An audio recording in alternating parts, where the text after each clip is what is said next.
Cinema ఇండస్ట్రీలో కొన్ని ఇబ్బందులు ఉంటాయి, టెన్షన్స్ ఉంటాయి, స్ట్రెస్. అవి మీరు ఎవరితో ఎక్కువ షేర్ చేసేవారు? బేసిక్గా నాలో నేను మాట్లాడుకోవడం అలవాటు, చెప్పాను కదా ఇందాక. ఇప్పుడు కూడా నేను మాట్లాడుతూనే ఉంటాను.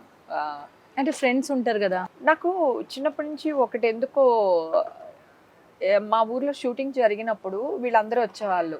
ఆ, చెప్పాను కదా ఇందాక. అవును. దాంట్లో వైవిజయ్ గారు, సంధ్య అక్క, దుర్గా అని ఒక అమ్మాయి, ఆ మచ్చున్న అమ్మాయి, జమజచ్చ అని ఆ సినిమాలు ఉంటుంది కదా.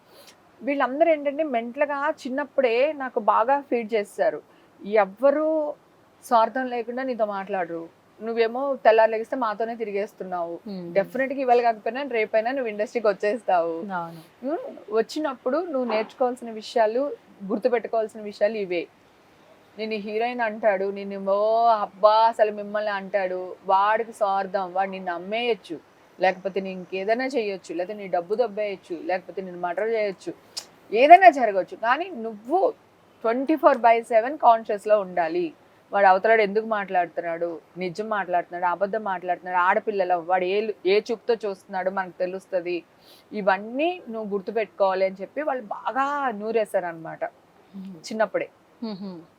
అవి బాగా మైండ్లో పెట్టేసుకున్నాను. ఇప్పటికి మీకు అనిపిస్తుందా అందరు సెల్ఫిష్ గానే ఉంటారు? ఉంటారా, ఉండకుండా ఎవరు ఉండరు. ఎవడు పెళ్ళం బిడ్డలు పెంచుకునే వాళ్ళ ఇష్టం, ఎవడి లైఫ్ వాడిది. సో వాడు బతకడం కోసం నలుగురిని, ఇప్పుడు ఏమంటున్నారు, అడవిలో సింహమైన ఆకలేస్తే వేటాడుతుంది. అవును. కానీ మనం మనుషులం కదా. సో ఇది అందరికీ తెలిసిన విషయమే, స్వార్థమే. కాకపోతే ఫ్రెండ్షిప్ చేయకుండా ఉండలేము, మాట్లాడకుండా ఉండలేము. కానీ ఎంతవరకు మాట్లాడాలి, ఎంతవరకు చెప్పాలి, అంతవరకు మాట్లాడి అంతవరకు చెప్తే మనం సేఫ్. నీ గురించి కెమెరామెన్ గురించి నీకో చెప్పాను అనుకో, ఏమవుతుందంటే మీరు బాగానే ఉంటారు, కరెక్ట్, నన్ను అవాయిడ్ చేస్తారు. నేను నిజమే చెప్పుండొచ్చు కానీ నన్ను అవాయిడ్ చేస్తారు. సో ఇవన్నీ లైఫ్ లో పాఠాల్లాగా నేర్చుకుంటూ, కొంతమంది నేను నమ్మాను, నేను మోసపోయాను. అది ఆడవాళ్లే చాలా మంది మోసం చేస్తారు. ఆడవాళ్ళని నమ్మాను, మోసపోయాను. మన ముందు ఒకలా మాట్లాడతారు, మన వెనకాల ఇంకొకలా మాట్లాడతారు. నేనేమనుకుంటారంటే, నేను స్ట్రైట్ గా ఉన్నాను కదా, నువ్వెందుకు స్ట్రైట్ గా ఉండవు అని అనుకునేదాన్ని.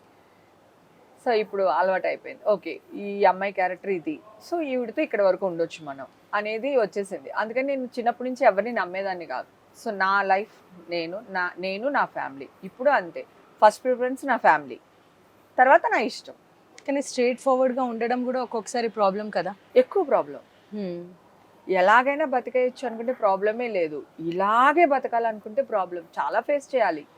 దానికి చాలా ధైర్యం, దమ్ము రెండు ఉండాలి. డెఫినెట్లీ చాలా మంది మిమ్మల్ని చీట్ కూడా చేసి ఉంటారు. అవును. సో మీరు మళ్ళీ వాళ్ళని చూస్తే మీకు ఏమనిపిస్తుంది? యాక్సెప్ట్ చేసేస్తాను. యాక్సెప్ట్ చేసేస్తారా?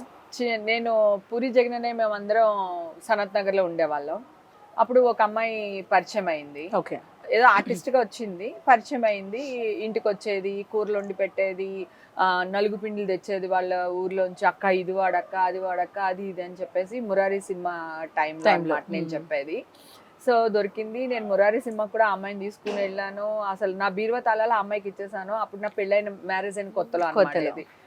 ఇచ్చేసాను, తన దగ్గరే ఉండేది. ఇలా మా మదర్ ఏమో మ్యారేజ్ అయిన తర్వాత మా మదర్ రాజులు వెళ్ళిపోయారు, తమ్ముడు అమ్మ. తర్వాత మా మదర్ ఒక రోజు వచ్చినప్పుడు మా జుమ్కి ఉండే, నాకు గోల్డ్ జుమ్కీలు ఇచ్చెళ్ళారు అమ్మ. అంటే కొంత గోల్డ్ నాకు ఇచ్చెళ్ళారు మా మదరు. సో ఆ జిమ్కులు పిచ్చి జిమ్కులు అంటది మా అమ్మ. నేను అన్నాను, నువ్వు పిచ్చి జిమ్కులు ఎందుకుంటే అమ్మ, నువ్వు ప్రతిదీ అనుమానిస్తా, ఏం కాదంటే వెళ్ళి చూడు చూడు అని చెప్పి తిడితే సరే అని గోల్డ్ షాప్కి వెళ్ళి మా అమ్మ గోల పడలేక చెక్ చేపిస్తా, అది డూప్లికేట్. ఓ, కట్ చేసి మురారి మూవీలో నేను ఆ ఇయర్ రింగ్స్ పెట్టుకున్నాను, అవి సేమ్ నా దగ్గర గోల్డ్ ఉండే. ఓకే. ఆ మురారి మూవీలోంచి ఆ అమ్మాయి తీసుకొచ్చి నా బీరువాలో అవి డూప్లికేట్ పెట్టేసి ఒరిజినల్ తీసేసుకుంది. ఓ, అమ్మాయి ఇంకా నాతోనే ఉంది, అప్పటికి కూడా తీసేసేం పారిపోలేదు, నాతోనే ఉంది. తర్వాత ఫోన్ ఒకటి, మొబైల్ ఒకటి పోయింది. సో దాన్ని గట్టిగా అప్పుడు వెళ్ళి 2 పీకి తీ ఫోను అంటే ఫోన్ ఇచ్చింది. ఫోన్ ఇచ్చిన తర్వాత ఇదిగో అమ్మ చెప్పింది ఇయర్ రింగ్స్, కానీ నిన్ను అడగలేక నేను అడగలేదు, ఇది కరెక్టేనా, నువ్వు దొంగవని తెలిసి కూడా నేను యాక్సెప్ట్ చేశాను నిన్ను, 2 పీకెన్ కూడా అన్నమాట. పీకితే ఫోన్ ఇచ్చేసింది. తర్వాత కొన్ని రోజులకి అది ఏమనుకుందో తెలీదు, మళ్ళీ పాపం gold return మళ్ళీ, ఇచ్చేసిందా? కొన్ని రోజులకి నేను అడగలే, ఇంకా గోల్డ్ అడగలే అడగలేదు ఇంకా. కొన్ని రోజులకి గోల్డ్ ఇవి చేయించి తీసుకుని వచ్చి సేమ్ అలా మోడల్ ఇచ్చి చేయించి తీసుకొచ్చి ఇచ్చింది. ఓకే. ఇప్పటికి కనిపిస్తూనే ఉంటది అక్కడ ఇక్కడ, అక్క అని వస్తుంది, ఎలా ఉన్నావు ఏంటి పిల్లలు ఎలా ఉన్నారని మాట్లాడతాను. తర్వాత ఆ అమ్మాయికి మ్యారేజ్ అయింది, ఎక్కడెక్కడో ఉంటది, వస్తుంది మాట్లాడిద్ది, ఏమన్నాను. చెన్నై నుంచి హైదరాబాద్కి వచ్చారు.